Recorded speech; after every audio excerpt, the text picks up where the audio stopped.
अवतार मेहर बाबा की जय. सगळ्या यवतमाळच्या बाबा प्रेमींना खूप प्रेमपूर्वक जय बाबा. सॉरी, मला राजेश भाऊंनी बऱ्याच दिवसापासून 2-3 महिन्यापासून सांगितलं होतं एखादी वार्ता भजन पाठवा, राहून गेलं. आता गडबडीत का होईना म्हटलं एक करूया रेकॉर्ड. आणि ते पण 10 जुलैला बाबांचा मौनाचा उपलक्षमध्ये च्या निमित्ताने मौनाविषयीच एक प्रॅक्टिकल टिप्स आणि थोडंसं मी सांगेल. ही संधी दिल्याबद्दल राजेश चौबेंचे आभार. आणि खरं तर मी ठरवलं होतं की थोडं स्टडी करू, वाचू आणि बोलू, पण ते मला नाही वाटत शक्य होईल वेळेच्या ह्याच्यात. आणि वाचायला गेलं की बाबांचं इतकं मटेरियल दुसरं काय काय सापडत बसतं. तर आता बाबा बुद्धी देतील तसं मी बोलते. आपल्या सगळ्यांना माहिती आहे 10 जुलै 1925 साली बाबांनी मौन सुरू केलं. ते त्यांनी देह ठेवेपर्यंत 31 जानेवारी 1969 पर्यंत ते मौन त्यांनी कंटिन्यू ठेवलं. आणि ह्या सगळ्या काळात अगदी आपण म्हणतो की परीक्षा पाहणारे अनेक प्रसंग आले. मग ते पासपोर्ट ऑफिसमधनं पासपोर्ट बनवणं असो, 2 ॲक्सिडेंट्स असो, त्यांचं ऑपरेशन्स असो त्या दरम्यानचे, पण आणि कधीही त्यांनी तोंडातनं ब्र नाही उच्चारला. आणि सगळ्यात महत्त्वाचं म्हणजे की सुरुवातीला बाबा टिफिन लेक्चर्स वगैरे, म्हणजे मंडळी नवीन होती त्यामुळे अध्यात्मविषयक वगैरे संदेश, चर्चा त्यांना समजेल अशा पद्धतीने सांगायचे. पण मौन धारण केल्यानंतर त्यांनी पूर्ण गॉड स्पीक्स, डिस्कोर्सेस हे अनेक बाबांची जे आहेत महत्त्वाची पुस्तकं ती त्यांनी डिक्टेट करून केलेली आहेत. आणि म्हणजे कसे की पुष्कळ मेसेजेस पण बाबांनी दिलेत सहवास कार्यक्रमांच्या निमित्ताने वगैरे, ते सगळ्या आपल्याला माहिती आहे. पण त्यात विचार करण्याचा मुद्दा हा आहे की जसं पहा ना, इमॅजिन करा, कल्पना करा की इतका किचकट विषय आणि किती पेशन्सनी त्यांनी धैर्याने बाबा ते सांगत असतील. मग ते बोर्डवर असो किंवा खुणा करून सांगणं तर आणखीन कठीण होतं. आणि बाबा सोडत नसत. जोपर्यंत समोरच्याला समजत नाही, परफेक्ट वर्डिंग येत नाही, तोपर्यंत धैर्याने, सहनशीलतेने, पेशन्सनी परत बाबा, म्हणजे किती पेशन्स पाहिजे तेवढ्या पेशन्सनी ते त्यांना ते सांगत असत. आणि तेव्हाच ते सोडत असत. खरी तुम्ही बऱ्याच फिल्म बघितल्या असेल, बियॉन्ड द वर्ड्स किंवा इतर, कारण नंतरच्या काळात वय आणि ह्यानंतर बाबांच्या मुवमेंट्स जास्त फास्ट व्हायच्या आणि समजायला कठीण जायचं.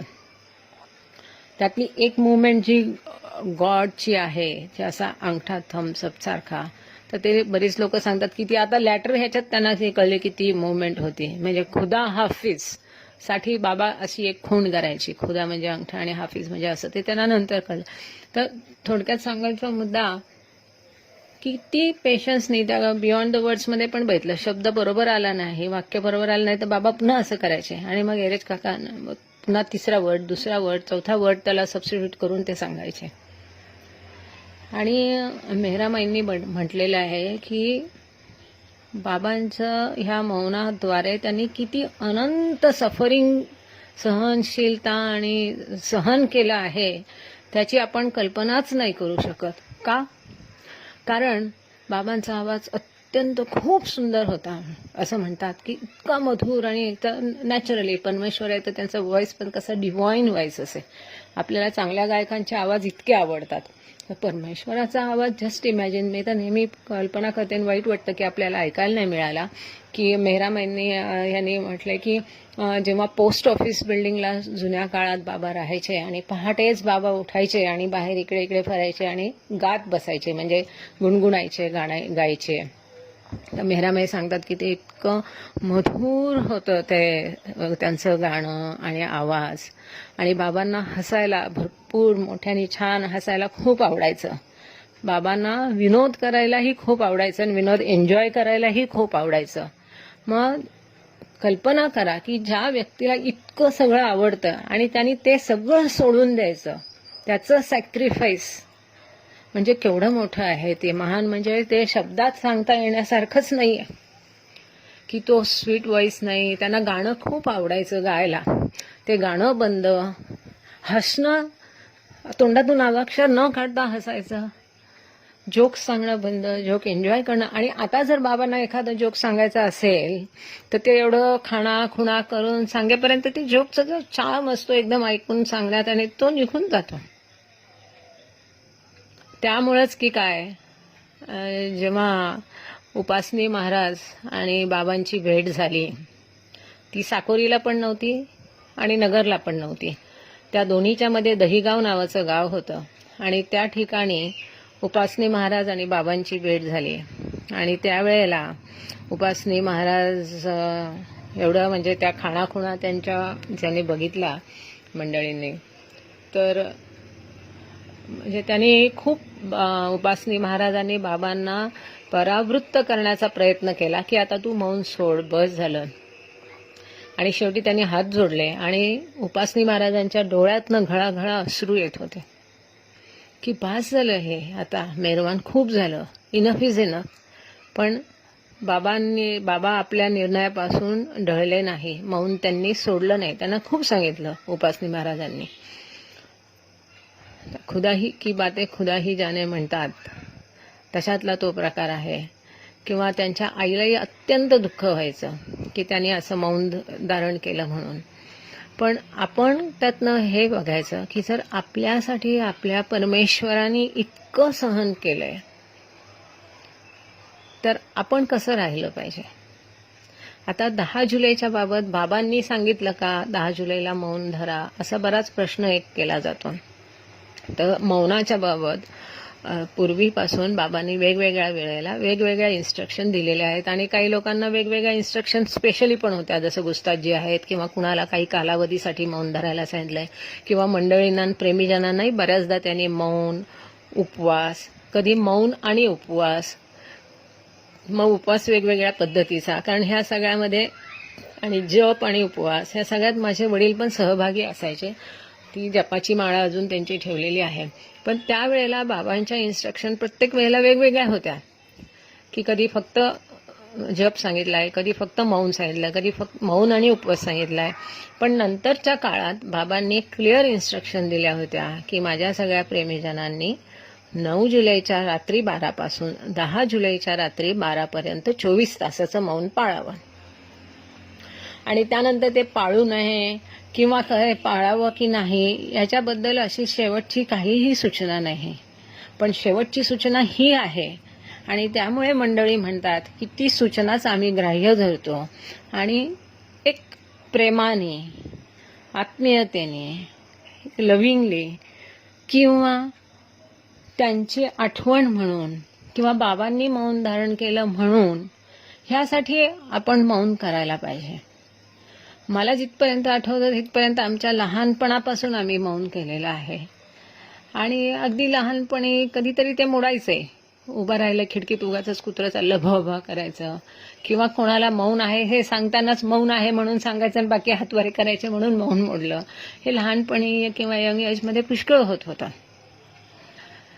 पण आता नंतरच्या ह्याच्यात बाबांच्या कृपेने व्यवस्थित होतं. त्यांच्या आशीर्वादाशिवाय, कृपेशिवाय काहीही होत नाही.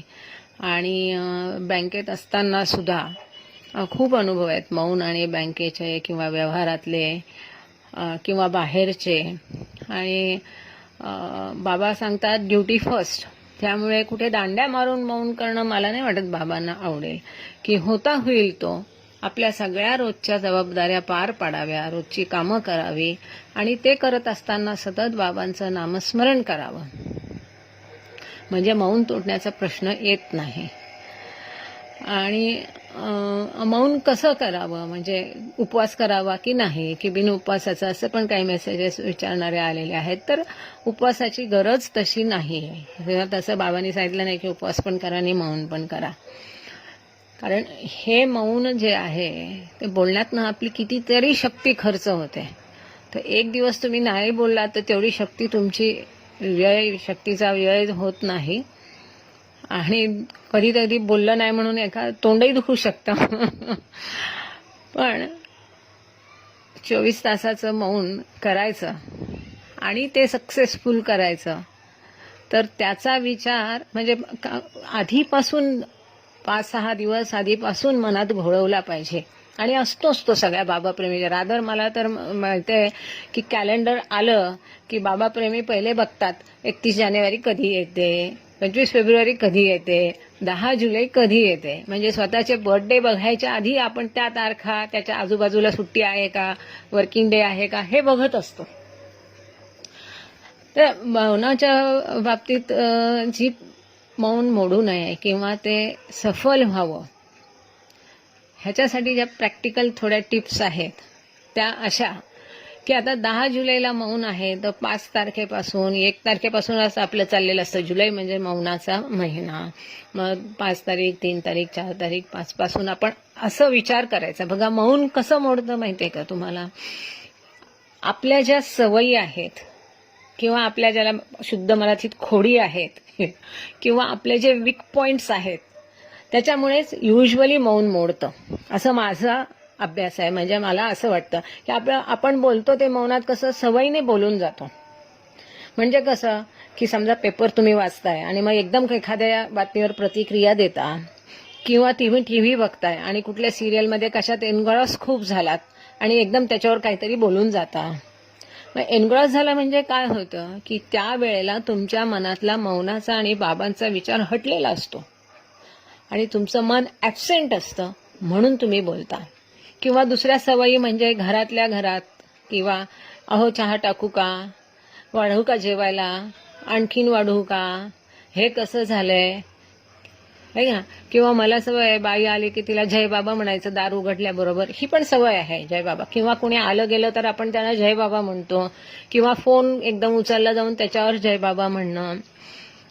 किंवा जस्ट काहींना सवय असते बाई काम करत असेल तर हे इथं राहिलं ग, तो कचरा टाक ग, किंवा कुठलेही असू शकतं. म्हणजे हा प्रत्येकाने स्वतः हा रिव्ह्यू करावा, त्याचा दिनक्रम नीट काळजीपूर्वक पूर्ण दिवसाचा तपासून बघावा की हे डेंजर पॉइंट्स कोणते कोणते आहेत. की कुठे असं हो किंवा जेंट्स असेल तर भाजी खारटच झाली किंवा अमुक काहीतरी किंवा हे अजून दे किंवा जेवणार का, किंवा साध्या साध्या गोष्टी असतात की ज्यात कुठेतरी आपण सवयीने बोलून जाऊ शकतो. कारण त्यावेळेला मनातनं बाबांचा विचार किंवा मौनाचा विचार बाजूला झालेला असतो आणि ते जे काही काम आपण करतो त्यात खूप आपण इन्व्हॉल्व झालेला असतो आणि म्हणून आपल्याकडनं चुकून बोललं जाऊ शकतं. किंवा शेजारी आलं किंवा कोणी आलं गेलं. आता तर लॉकडाऊनमध्ये ते शक्य नाही, तरीही प्रत्येकाने जर असा रिव्ह्यू तुम्ही असा अभ्यास म्हणजे आजपासून उद्यापासून तुम्ही सुरूच करा की माझं रुटीन काय आहे, माझ्या सवयी काय काय आहेत, माझे वीक पॉइंट्स किंवा माझ्या खोडी किंवा हे काय आहे, मी कुठे बोलू शकतो किंवा शकते, ते सगळं मनातल्या मनात तुम्ही हे करायला सुरुवात करा. आणि स्वतःला सांगा की 10 जुलैला हे करायचं नाही. आणि मग 10 जुलैला आधीपासून आपण लक्षात ठेवायचं की मौन आहे, बोलायचं नाही. मोबाईल सायलेंटवर लावून ठेवावा. घरात कोरे कागद आणि पेन हाताशी ठेवावा. काही एकमेकांशी करायचं भाषण झालं, कुणाशी करायचं झालं तर पटकन त्याच्यावर आपण लिहू शकतो. आणि सतत बाबांचं स्मरण, नामस्मरण हे आतमध्ये मनातल्या मनात कामं करतानाही चालू राहू द्यायचं. विसरू शकतं, विसरलं हरकत नाही, तिथे विसरलं तिथे सोडून द्या, पुन्हा नामस्मरण सुरू करा. त्यामुळे काय होईल की आठवण राहील, मौनाची आठवण राहील, बाबांची सतत आठवण राहील. आणि बाबांचं हे नामस्मरण मौन झाल्यावर सोडायचं नाही, ते एरवी पण ठेवायचं चालू. कारण बाबा सांगतात की श्वासाबरोबर माझं नाव चाललं पाहिजे. ते श्वासाबरोबर चालण्यासाठी कामाबरोबर ते नाव घेतलं पाहिजे. त्याची सवय होऊन होऊन श्वासाबरोबर राहिलं तर ते झोपेत पण घेतलं जाईल प्रभूचं नाव. त्याचा एक छान मेसेज पण मी सध्या ग्रुपवर फॉरवर्ड केला होता. चौरासियांना बाबांनी सांगितलं होतं नागपूरच्या रामदास चौरासियाला की माझी आठवण कशी काढशील किंवा नाव कसं घेशील. ते इतकं सुंदर दिलं आणि डिटेलमध्ये दिलंय, खूप छान आहे ते तो मेसेज.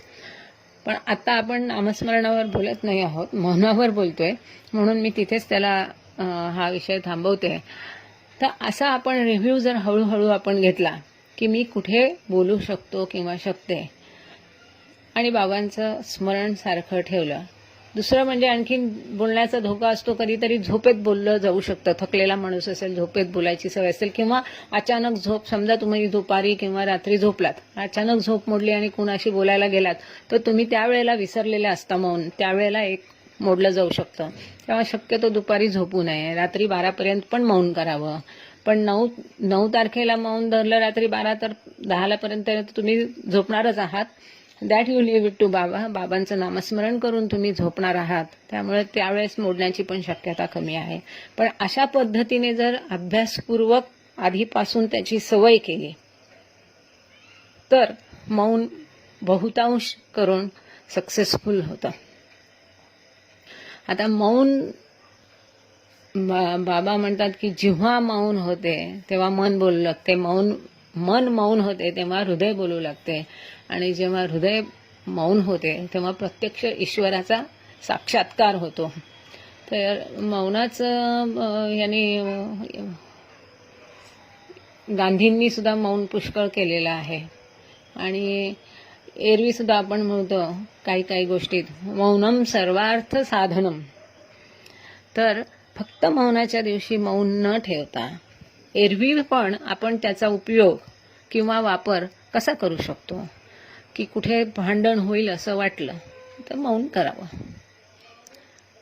किंवा कुठे अडचणीचं आहे बोलणं असं वाटलं तर मौन करावं. काही बोलू नये, त्याच्यावर प्रतिक्रिया देऊ नये. हे एरवी त्याचा कसा वापर करायचा मौनाचा, ह्याच्याबद्दल झालं. 2-3 आठवणी थोडक्यात सांगते की मी कॉलेजला होतो आणि माझी धाकटी बहीण माझ्याबरोबर होती आणि ती खूप सुंदर आहे. आणि आम्ही मौन धारण केलेलं होतं. मौनातच नगरवरनं आम्ही मेहराबादला गेलो. मेहराबादला त्यावेळी गर्दी नसायची, कोणीच नसायचं, 8-10 लोकही नसायची. दर्शन करून आम्ही आपलं पुन्हा नगरला गेलो आणि काहीतरी आपापसात खुणांनी चाललेलं. तर मग एक बाई म्हणते, बाई देवाने एवढं छान रूप दिलंय पण वाचच नाही दिली ग. दुसरा अनुभव म्हणजे मुंबईमध्ये असताना लोकलनी, बाबांच्या दयेने मी पूर्ण सगळी वर्ष, माझी 30-32 वर्ष बँकेत नोकरी झाली. एक इन्सिडेंट सोडला तर बाकी सगळे वर्ष मी ड्युटीवर जाऊन मौन केलेलं आहे. आणि मी मौनाच्या आधीच परवानगी घ्यायची की मी असं मेहरबाबांचं 10 जुलैला, मग त्या निमित्ताने त्यांच्या कानावर पण बाबांचं नाव जातं की असं मेहरबाबा आहे तर त्यांचं मौन असं होते म्हणून आम्ही मौन धरतो. तर मी असं मौन धरणार आहे तर मला त्या दिवशी परवानगी द्या, मी कामावर येईल, फक्त मौन करेल आणि जे काही आहे ते लिहून दाखवेल. आणि सगळेजण सगळ्यांनी परमिशन दिली, नेहमी कन्सिडर केलं. फक्त 1 वर्ष असं झालं अहमदाबादला असताना की त्या मॅनेजरनी, त्यावेळी असिस्टंट मॅनेजर होते आणि आमच्या चीफ मॅनेजरने सांगितलं की नाही तुम्ही मौन धरून कामावर येऊ शकत नाही. तर म्हटलं ठीक आहे, मग सॉरी, मला रजा घ्यावी लागेल. आणि त्या 1च वर्ष मला रजा घ्यावी लागली. बाकी सगळ्या वर्ष मौन धरून कामावर आम्ही जायचो. आणि त्याचे अनुभव वेगवेगळे. जर ब्रांचमध्ये 50 लोकांचा स्टाफ असेल तर त्यातले 45 ते 48 लोक मदत करणार किंवा कन्सिडरेट असतात, पण 2 लोक दिवसभर तुम्हाला असं सतावणार आणि इतकं प्रयत्न करणार तुमचा मौन मोडण्यासाठी. But I was thankful to them की त्या निमित्ताने ते जास्त मौनाची आठवण आणि बाबांची आठवण करून देत होते.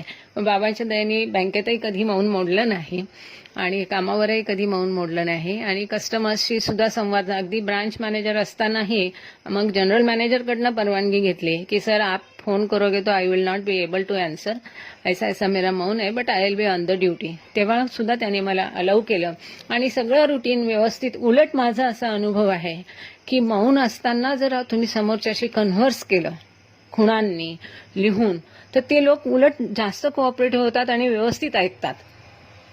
किंवा अगदी ट्रेनमध्ये ट्रॅव्हल करावं लागायचं, खूप खचाखच भरलेल्या ट्रेनमध्ये, अगदी कांदिवलीपासनं कप परेडपर्यंत, म्हणजे मुंबईची 2 टोकं किंवा मालाडपासून कप परेडपर्यंत डोंबिवलीपासनं. तर ह्या प्रवासात खूप टेस्टिंग असतं आणि खूप गर्दीमध्ये तुम्हाला समोरच्याला विचारावं लागतं तू उतरणार आहे का. पण ते न बोलता नुसतंच त्याला खुणावून असं केलं की अरे मुकी दिसते बिचारी म्हणून एरवी कुणी रस्ता देणार नाही, पण त्यावेळेला तुम्हाला उतरायला चढायला लोक बरोबर रस्ता देतात, असा माझा अनुभव आहे. असे मौनाचे त्या संदर्भातले पुष्कळ दरवर्षी आता इतकी वर्ष झाली अगदी लहानपणी तर मौनाच्या वेळेस मला आठवतं की एकदा मौनाला मी रडत होते आणि मग वडिलांनी कडेवर घेऊन असे बाबांच्या घरात सगळीकडे फोटो होते तर मग त्या फोटोकडे दाखवून असं तोंडावर बोट ठेवलं तर मग गप्पा होऊन गेलं. तर असं कळत नाही तेव्हापासून मौन आहे चालू, ते बाबांच्या कृपेनेच चालू आहे. आणि तुम्हा सगळ्यांना पण मौनाच्या शुभेच्छा. सगळ्यांनी मौन नक्की धरावं. प्रत्येक गोष्टी फायदा तोटा तोलायची नसतेच. एक आपले बाबा आहेत, प्रियतम बाबा आहेत, त्यांनी आपल्यासाठी एवढं सफरिंग केलं तर आपण एक दिवस मौन धरून बाबांना काही मिळणार नाहीये. जे काही फायदा होणार आहे तो आपल्यालाच होणार आहे.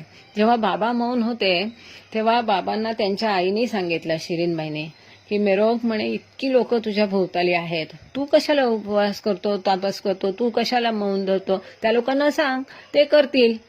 त्याच्यावर बाबांनी काय उत्तर दिलं माहितीये? बाबा म्हणे माझ्या म्हणजे ह्या जेवढे माझे प्रेमीजन आहेत आणि मंडळी आहेत त्यांनी आयुष्यभर जरी उपवास किंवा मौन केला सगळ्यांनी मिळून तरीही तो उपवास किंवा ते मौन माझ्या एका दिवसाच्या मौना किंवा उपवासा एवढं सुद्धा होणार नाही. म्हणजे केवढी प्रचंड शक्ती आहे. म्हणून आणि त्यांना काही साध्य करायचं होतं का? ते परमेश्वर आहेत, परमात्मा आहेत. त्यांनी ते केलं, ते आपल्यासाठी केलं आणि एवढं सफरिंग आणि सॅक्रिफाईस केलं. आपल्याला काही बाबांसाठी काही करायचंय का? नाही. ह्याच्यातनं फायदा होणार तो आपलाच होणार आहे, आपल्यासाठीच करायचं आहे. घरात मुलं असतील त्यांच्यावर पण संस्कार होतील आणि तुम्हाला स्वतःला खूप छान वाटेल. त्यामुळे बाबांसाठी मौन आपण करतोय ही भावनाच मनातून काढून टाकायची. ती मौन आपण आपल्यासाठीच करतोय आणि तुमचं मौन नक्की छान होईल. सगळ्यांना प्रेमपूर्वक जय बाबा. अवतार मेहर बाबा की जय.